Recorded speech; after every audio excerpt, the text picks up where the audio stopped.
Assalamualaikum warahmatullahi wabarakatuh. Hai Good Momies, ketemu lagi sama Evi dan Mom Rubita. Hari ini Mom Rubita mau bantuin kita belajar lebih jauh tentang gizi anak.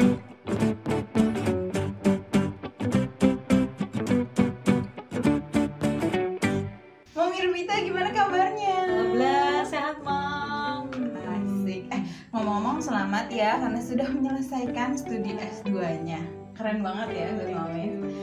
Selama proses Ruby lagi penelitian S2, terus kan Ruby juga terlibat di beberapa proses penelitian nasional ya. Betul. Itu pas survei kan ya, Iya. ketemu sama ibu-ibu di daerah kita inilah ya. Nah, pada saat proses survei, pada saat ketemu dan ngobrol sama para ibu, apa sih kesalahan yang sering kita lakukan sebagai ibu yang bahkan kita nggak nyadar kalau itu tuh kesalahan? Ya, dari beberapa studi atau survei di lapangan yang aku temuin nih, jadi mamis-mamis itu masih banyak yang kurang paham terhadap informasi mengenai pemberian makan anak yang baik.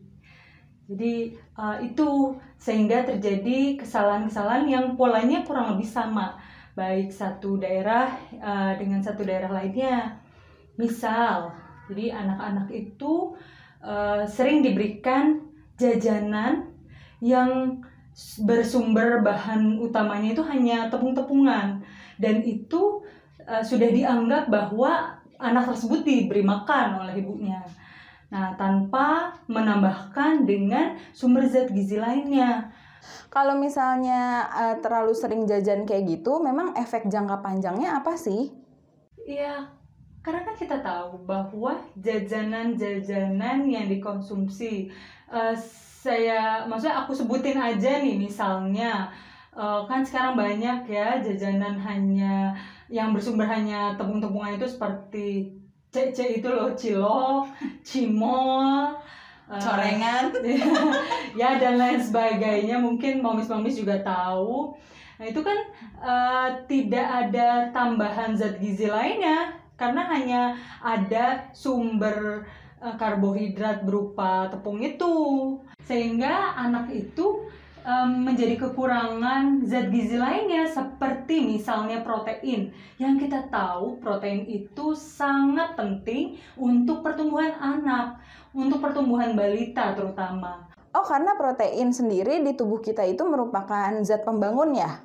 Betul, zat pembangun yang di dalamnya itu juga terdapat asam amino yang mungkin Momis juga beberapa kali sudah pernah mendengar dan membaca tentang asam amino lisin yang sudah banyak beredar infonya bahwa itu sangat penting untuk fungsi pertumbuhan.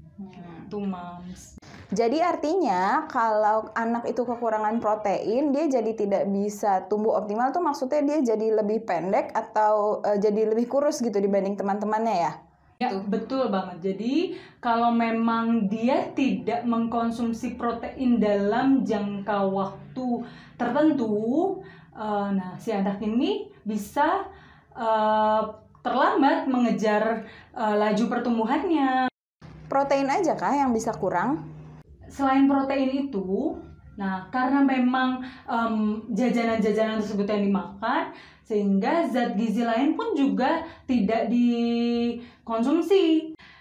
Ya, jadi ada 7 kelompok bahan pangan yang minimal itu 4 harus dikonsumsi oleh balita dalam sehari. Nah, 7 kelompok bahan makanan ini terdiri dari serealia dan umbi-umbian, kemudian ada kacang-kacangan, kemudian ada susu dan hasil olahannya, kemudian ada telur. Kelompok bahan makanan berikutnya ada buah dan sayuran. Yang berikutnya ada hewani, makanan hewani. Kemudian satu lagi ada bahan makanan sumber vitamin A, ya seperti buah-buahan yang berwarna orange, jingga itu ya, terus kuning seperti pisang. Nah, paling tidak 4 jenis kelompok bahan makanan ini harus dikonsumsi dalam sehari oleh si balita. Nah, untuk mendukung pertumbuhannya. Jadi kalau memang hanya jajanan saja yang dimakan, berarti dia hanya mengkonsumsi satu kelompok bahan makanan dong dalam sehari, dan itu kalau kita lihat berdasarkan hasil studinya yang menggambarkan status gizi yang rendah pada balita tersebut. Kemudian bagaimana ya cara supaya kita tuh tahu, oh anak kita nih pertumbuhannya mulai tidak normal? Indikator pertumbuhan balita itu kan kita lihat dari grafik pertumbuhan yang suka moms lihat di KMS, KIA maupun di Google juga. Kalau moms mencari juga sudah banyak ya. Nah, di situ kita lihat apakah anak kita itu si balita ini sudah sesuai belum pertumbuhannya, laju pertumbuhannya dengan usianya dia, seperti itu. Intinya kita penting banget untuk mengawasi dong ya. Nah, itu penting, sangat penting sekali. Ketika kita tidak aware terhadap pertumbuhan anak kita, laju pertumbuhan anak kita, nah di situ makanya kesalahan pemberian makan anak itu banyak terjadi. Jadi ketika kita nggak peduli, terlihat dia sehat-sehat saja kok, dia aktif-aktif saja, padahal dari grafik pertumbuhannya menunjukkan ketidaknormalan. Nah, disitulah terjadi kesalahan-kesalahannya. Nah, kalau misalnya nih kita udah ngelihat, kita kan rajin nih mengawasi grafiknya, terus kita lihat nih kok mulai melandai gitu. Misalnya entah karena si anak habis sakit gitu, terus apa yang mesti kita lakukan? Nah, ya memang seperti yang Moms Evi tadi sudah katakan, bahwa memang benar yang namanya status gizi itu dipengaruhi oleh dua faktor utama. Yang pertama dari asupannya atau dari intake, yang kedua dari infeksi yang terjadi pada si balita itu, si anak itu ya, selama kurun waktu tertentu. Nah, jadi kalau seandainya anak moms habis sakit, nah biasanya kalau anak sakit apa sih? Nafsu makannya berkurang kan? Nah, itu dipengaruhi juga nih si asupan ini oleh kondisi infeksi si anak ini. Maka status gizinya itu bisa menurun. Nah, sebaliknya nih, kalau seandainya asupan si balita ini atau anak moms ini baik, nah jadinya tubuhnya jadi lebih kuat untuk bisa melawan infeksi yang masuk ke dalam tubuh si anak. Jadinya dia bisa mempertahankan status gizinya sehingga tidak turun, seperti itu. Jadi dua-duanya tuh berhubungan ya. Betul sekali. Asupan dia sama kejadian infeksi. Kalau asupannya udah benar, kejadian infeksi makin jarang. Kalau udah terlanjur infeksi gara-gara asupannya nggak benar, bisa jadi asupannya makin nggak benar lagi gara-gara ya entah dia nggak nafsu, entah dia muntah gitu ya. Makanya penting banget untuk tadi ya yang 7 itu minimal 4 tiap harinya ya. Betul. Jadi sangat penting sekali nih untuk moms tetap memberikan makanan yang bergizi pada anak meskipun dalam kondisi sakit.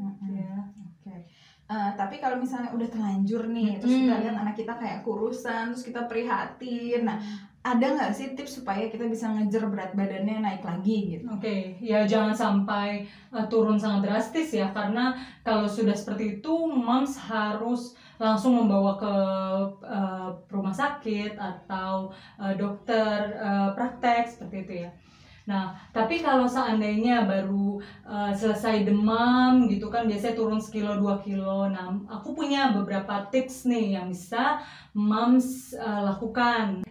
Yang pertama, jadi moms bisa memberikan double protein hewani ke makanan anak moms ini, untuk makan anak moms ini. Contohnya, misalnya kita sering masak sup ayam nih. Nah, kalau moms berikan sup ayam, kan sudah ada nih protein hewaninya berupa ayam. Nah, moms bisa tambahkan lauk hewani berupa telur dadar atau telur ceplok untuk dia makan juga. Jadi kan dalam sekali makan itu double protein hewani yang dia konsumsi. Itu. Memang tadi ya protein tuh penting banget, apalagi masa pertumbuhan. Ya mak bapaknya nggak usah, anak-anaknya aja. Karena masa pertumbuhan ya, Kalau kita udah selesai bertumbuh ya, berkembang gitu. kita tinggal berkembang. Nah, ada lagi tipsnya? Oke, yang kedua, moms bisa memberikan protein nabati secara intens ke anak moms. Jadi dalam sehari misal 3 kali makan, moms bisa terus tuh dalam setiap menunya moms berikan protein nabati.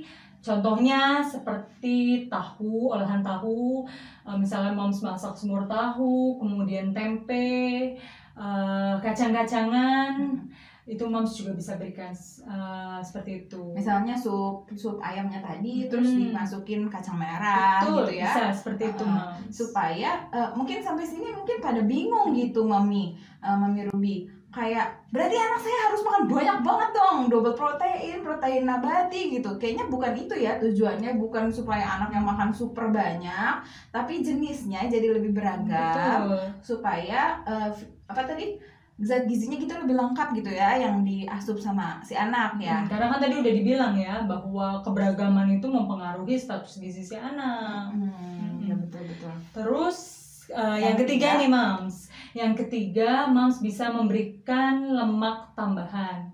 Seperti misalnya mentega atau ya keju, dan olahannya itu kan juga sumber lemak. Jadi moms bisa tambahkan tuh ke dalam menu makanan si anak. Atau yang sederhana bisa juga nasinya dicampur dengan sedikit margarin. Betul gitu itu ya. boleh. Yang keempat ya moms, yang terakhir nih, moms bisa memberikan cemilan atau snack padat gizi untuk anak. Jadi nggak cuma isinya tepung terigu aja nih moms, tapi moms bisa tambahkan bahan-bahan sumber zat gizi lainnya. Seperti misalnya moms bisa menyediakan bubur kacang hijau nih. Itu kan snack, bisa dijadikan snack yang padat gizi. Ya bisa juga misalnya pisang, jangan pisang doang, tapi pisang dikasih selai kacang Ya, gitu kan. Ada tambahan lemak dan protein di kacangnya kan. Jadi mengenai tadi diversity makanan kita, keberagaman makanan kita, berarti kita tuh nggak bisa nih Mam, kalau misalnya kita makan donat, kita makan risol, kita makan mie, terus kita bilang itu udah beragam. Ya kan? Betul nggak? Itu belum beragam, jelas. Itu cuma satu sumber kelompok bahan makanan kan, dari serealia aja kan. Itu terigu doang lagi malah kan.